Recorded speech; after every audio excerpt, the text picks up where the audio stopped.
Հարգելի հետևողներ, կզրուցենք պատիվ ունեմ խմբակցության ղեկավար Հայկ Մամիջանյանի հետ։ Պարոն Մամիջանյան, օրեր առաջ դուք էիք Եվրոպայում, այսօր եվրոպացի բարձրաստիճան պաշտոնյաներն են այստեղ։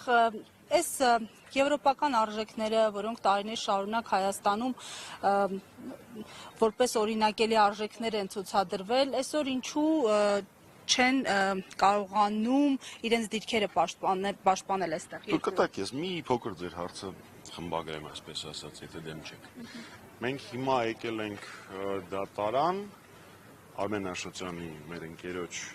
դատի համար մի մարդու, ով եղել է այդ կապերի,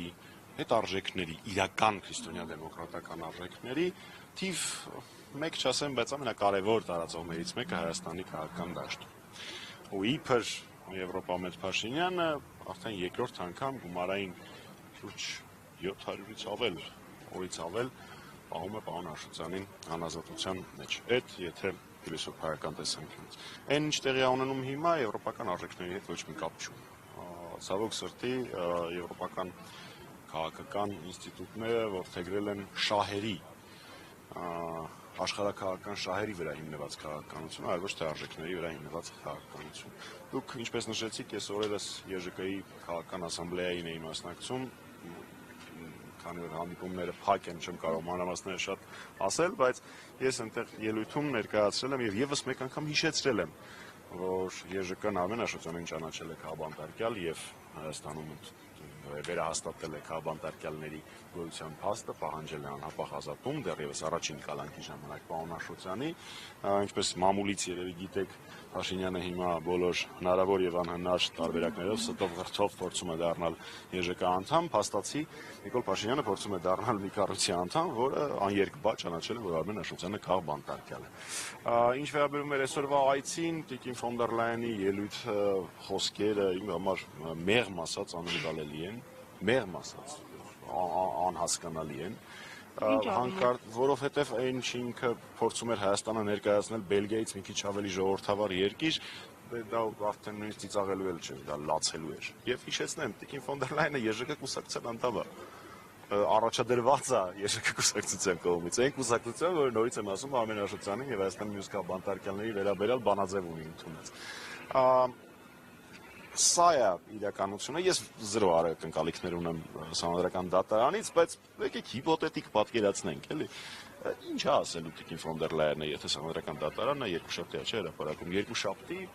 օրինակ հրապարակի, որ այս խախտումներն են եղել, որոնք էական ազդեցություն են ունեցել։ Ինչ է ասելու։ Այսինքն, եթե այդպես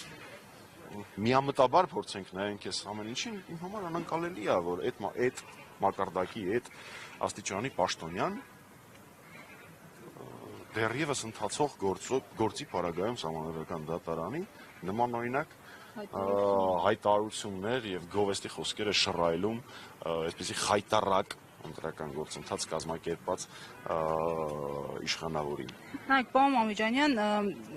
ԵԽԽՎ լիագումար նիստին ելույթում նշել եք, որ նույնիսկ եթե Եվրոպան պատրաստ է հանդուրժել նոր բռնապետին, մենք Հայաստանի ժողովուրդը չենք հանդուրժելուն նաև նշանակում է փողոցի գեներացիա, փողոցով պայքար, նաև նշանակում է մանդատները չվերցնել կամ վերցնելով շարունակել պայքարը, ինչ է նշանակում ըստ ձեզ, քանի որ դուք միայն աջակցել եք նախընտրական եւ ընտրական process-ներին։ Մանդատների մասով ես չեմ հարցի հասցեատերը, առաջ ընկնելով, եթե հանգարցացնելու եք իմ կարծիքով, ես իմ կարծիքը գործընկերներիս ասում եմ անձնական զրույցների ժամանակ եւ երբ որ իմ կարծիքը հարցնում են, այնպես որ եթերով ես խորհուրդներ չեմ տալիս։ Եթերով խորհուրդներ չեմ տալիս, իսկ ինչ վերաբերվում է չհանդուրժելուն,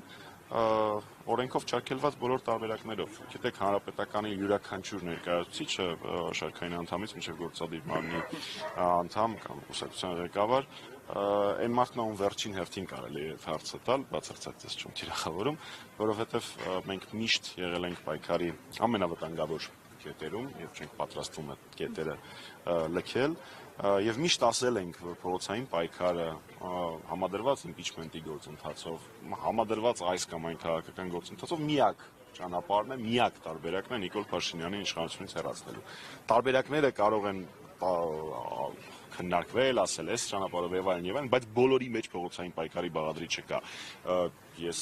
հույս ունեմ, որ Հայաստանում քաղաքականությամբ զբաղվող եւ իրական ընդդիմադիր կեցվածք ունեցող յուրաքանչյուր անձ հասկանում է, որ դրան ուղղակի այլընտրանք չկա։ Շնորհակալություն։